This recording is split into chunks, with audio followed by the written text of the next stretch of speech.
They say no anger compares to that of a woman scorned, but they've never seen a father watch his little girl collapse in front of hundreds of silent onlookers. Her cheek flushed bright red, her sobs echoing through the vast ballroom with its polished marble floor. It was the engagement party of my wife's sister, all satin, sparkling crystal, and hollow laughter, with a string quartet playing forgettable tunes. My daughter Emma, 10 years old and proud in her white dress, was returning from the drinks table, clutching a glass of cranberry juice with her usual carefulness. The crowd naturally parted for her, but she faltered slightly, and the red liquid spilled onto my sister-in-law's expensive gown. A gasp swept through the room, followed by a tense silence, then the sharp, cruel slap. Emma hit the floor with a sickening thud, her glass shattering beside her. For a moment, my body froze. I wasn't quick enough. Before I could react, my wife's mother burst out with a high-pitched, fake laugh, almost a scream.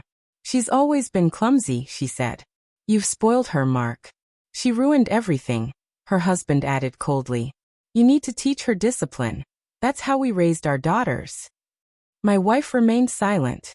Emma looked up, one eye squinting from the sting. The room was still. No one moved. But I did. I knelt down, scooped my daughter into my arms, feeling her heartbeat pounding against mine. I whispered, "It's okay. We're leaving." I didn't shout or argue. I didn't make a scene. I simply stared at my in-laws, their smug faces etched into my memory, and said quietly, "You'll regret this." 10 minutes later, my phone rang. It was my wife's father. His voice trembled. "Mark, what have you done?" "Let me take you back. I married into that family believing I had found peace. My wife seemed warm and kind, or so I thought. Her sister Jenna was the firecracker, beautiful but cold, like a snake wrapped in silk. Their parents controlled a sprawling real estate empire, old money with hearts of ice. I was always the outsider, the one who married beneath their status, despite my own success. They smiled in my face but mocked me behind closed doors. Still, I kept the peace, for my wife, for Emma. Family was family, or so I told myself. But I should have seen the signs. The disdain, the way they spoke about Emma. Too sensitive, too soft, too much like me. They never truly saw her or loved her. She was merely an obligation. And my wife. She stopped standing up for us long ago, choosing comfort over confrontation, silence over strength. But I loved my daughter more than I feared their power. When Jenna slapped her, something inside me snapped, not in blind rage but with sudden clarity. That night, I didn't sleep. I sat in my dark office, Emma asleep on the couch beside me, and I began to act.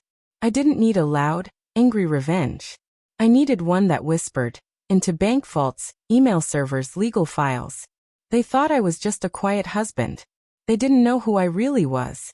2 years earlier, I had helped build their digital infrastructure. "You're the tech guy," they said. "Help us modernize."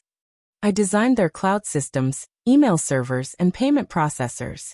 But what they didn't realize was I had built secret mirrors, backdoors, hidden windows only I could access. I had seen their corruption. Bribes, fraud, shady land deals, offshore accounts hidden behind shell companies tied to Jenna's fiancé. Enough evidence to destroy them all. But I never used it. Not until they crossed the line with my daughter. Within 10 minutes, I pulled every file, compiled a report, and sent it anonymously to a journalist I trusted. Someone I had helped years ago during a security breach.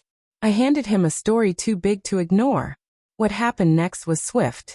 Before dessert was even served, the state authority on corruption and enforcement had the documents. Their assets were frozen within the hour. Phones started ringing. Lawyers appeared. The quiet war had begun. Accounts were flagged in a panic, and deals began to collapse. Then about 10 minutes later, my father-in-law called me. "What the hell have you done?" he demanded. I replied calmly, "I told you this would come back to haunt you." After that, I ended the call. The consequences were swift. Beautiful Jenna's fiancé disappeared within a day. It soon became clear that his companies were nothing more than facades. Jenna's engagement fell apart like dust. The media pounced on the story, with headlines shouting betrayal, fraud, and scandal. My wife pleaded with me to stop, but I refused. She accused me of ruining everything. I told her no, They destroyed themselves. I only showed them their reflection. 2 weeks later, she moved out. I didn't stop her. Emma and I remained in the house, calm and quiet. I took her to school and the park. She smiled more, and she started painting again. Sometimes, people ask if I regret what I did, if I went too far. But then I think of Emma lying on that floor, the way they mocked her, the way no one came to her aid. I remember the strength found in silence, in patience, and in letting your enemies wield the knife that they will eventually fall on themselves. This wasn't anger. It was justice honed by time. In the end, they weren't broken by me. They unraveled because of their own cruelty. I only made sure the world was watching. And Emma? She never shed another tear over it.